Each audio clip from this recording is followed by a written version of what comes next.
Hi Scorpio, welcome to your quantum reading with me, Jocelyn, the Quantum Queen. This is for Scorpio, Sun, Moon, or Rising, and as always, welcome to my cross watchers. Cross watcher, you could be dealing with a Scorpio, and the message could be for you. So feel free to take it however it resonates with you and your situation. Wow. Keep in mind that these are general and timeless readings, and if you guys are wanting to book a one-on-one, my website information is down below. Just go ahead and subscribe to my website, and that way you'll get an email notification when they open up, okay? And I don't send you guys any other emails, so don't worry, I'm not gonna annoy the shiz out of you or send you spam stuff, okay? And just thank you guys so much for liking, subscribing. Thank you for all of your support. Ooh, why is that? Interesting. Yeah, I'm gonna take these. Okay, you ready? Okay, Scorps. This is a really little interesting dynamic. Never seen these three together, but you know, that's a big deck. I shouldn't be surprised that there's still combinations that I haven't seen. Okay, let's start here. I'll just put these there so you guys can kind of like get the visuals, all that good stuff, because that really makes a difference. Okay, very first card that pulled out was the Hanged Man. Okay, the Hanged One. So you might be feeling at times just a little bit like there's some lack of movement. Maybe that things are a little stalled, you're not really moving much. On the very negative side of things, you guys might be feeling legit stuck, or you're just like, I don't know, you don't know where to go or what to do. And you guys always know the Hanged Man is perspective shift, you know, like looking at things maybe a different way. And I feel like it could be because you feel there's an observation going on here, because you've got two people coming in here for sure. Like, look, two court cards. We have the Maiden of Wands, fire sign, maybe Aries, Leo, Sag, but this is Aries. So the Emperor there. So you could be dealing with a fire sign or an Aries, it's possible, or just something fiery. The Maiden of Wands is a bit impulsive, and I'm wondering if it's because, like, you might be feeling something triggering you. I don't know if this is like an emperor, like someone in your experience that you might perceive to be dominant or in some type of control position. Like maybe you're watching something about them and it's making you a bit reactive. Whoever this is, they might not even be immediately in your physical like experience. There could just be someone that's a lot on your mind that you see to be an emperor. And there's a bit of a difference here as far as maybe it's an age gap. I mean, holy shit, this is a major arcana. This isn't even like a king. This is like, whoa. Someone else that either there's an age difference or there's a status difference, okay? Someone who's attained some type of like emperor, has an empire, something that has been built up. And I want to say that you have to see which one you're playing out as, because immediately I kind of want to say that you're the Maiden of Wands just because of the Hanged Man popping up. That's the only reason I'm saying that, is because I feel as though there's something new that you're still developing. Like you haven't quite accomplished maybe what someone else has. That's entanglements. That's what you pull into your experience when you're trying to actually develop it and you try to learn, you try to like absorb information. So because you're trying to like transition out of this and you're trying to like see how to do it, what you need to do. And this is what's interesting, because I do feel like you could be, I mean, these are crazy how these pulled out, because I feel as though there's an observation that you have on something kind of drying out. Something seems dry, or like it's not producing, or, and that's all about perspective. The Hanged Man is anywhere that you put your perception. So wherever you've got your attention, whatever you're looking at is what causes something to maybe even be very hard. But it's really crazy. One time I did have this combination come out together, and this is exactly what was happening. There could be something where you're seeing something outside of yourself, see all this color, and you have the creator. So there's something about channeling the energy inside, putting it internal. and then it vibrates out. But right now you could be seeing kind of something outside of yourself, or you're like, okay, you're maybe seeing other people in your environment that are accomplishing certain things, and you've got it really in your intentions to have that in your life as well. You're like, okay, I can do that. But this is like kind of the vibrational or the archetypal thing that is affecting your manifestation or putting things on stall, because your observation is still on something possibly drying out, or there could be something about your situation it's like time to be done. You know it's time to be done, and possibly it even takes energy from you. And once that, it's a really challenging thing. And this is why I'm saying this all, because I've been here. When I had to leave my job, I knew I had to, because it was taking up so much of my energy, and I didn't have time to truly be creative. You know, like my job was taking all of my creative energy. And so there was nothing really left for me to put into my own dreams. And so that's when I took the leap. It was crazy hard. I ended up living out of my car for a few months and losing everything. So I'm not like recommending you guys do that, but I'm just talking about the energy exchange, because there's something here that possibly could be feeling like it depletes, or like maybe this is that your observation is on like money drying out. You know, I'm just throwing out kind of a example if that's what's playing out for you guys. So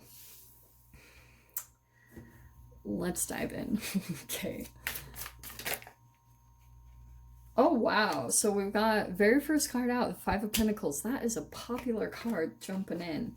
All right, so there is a particular person I feel like you're observing, and you feel there could be a little bit of an ignition of some sensitivity to rejection or abandonment, that you feel like someone's maybe like leaving you out, or kind of is pulling away their emotions from you. Okay, because look at this, we have the Ten of Cups. It's almost like at one time there was a lot of this emotional fulfillment, and now all of a sudden it's being pulled back. Like you feel possibly out of the cold, or outside from someone that you truly have a lot of emotional fulfillment with, like you do want to be connected with. That's either you or the other person, but I feel like it is this Emperor. And probably too, because the Emperor is very detached.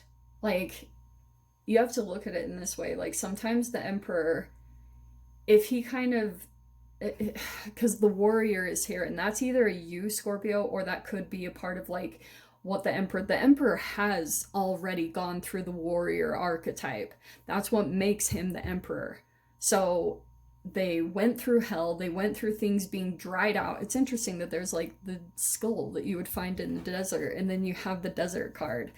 So the Emperor's already gone through that situation, and there could be this perception that part of the emotional like fulfillment is that this person could be thinking that you're only truly wanting to be attached into their life because you're trying to just, you see them as someone that takes control, and they could be looking at that as more of a burden than something that would be beneficial to them, you know, like an equal give and take, because these are two different archetypes.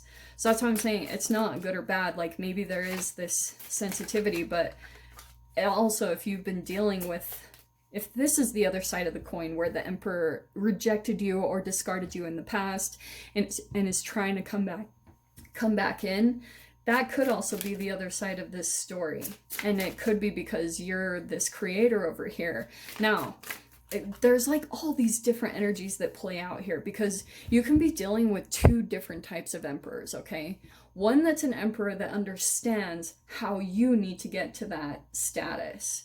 And so they're part of them like kind of being there, because I can see the emotions here, but at the same time you could be feeling like they're rejecting you. But if you could be dealing, like I said, with two sides. If you're dealing with more of an empathic emperor who understands the process how to become an emperor, and they're They're not going to carry you, but they can maybe be like, hey, I'm here on the side, but I'm not just going to carry your burdens for you. I'm not going to do that for you. And so there could be like a little bit of some fear or sensitivity around that, but it also could be because in the past you dealt with possibly the narcissistic side of the emperor, who was more selfish and taking what they needed.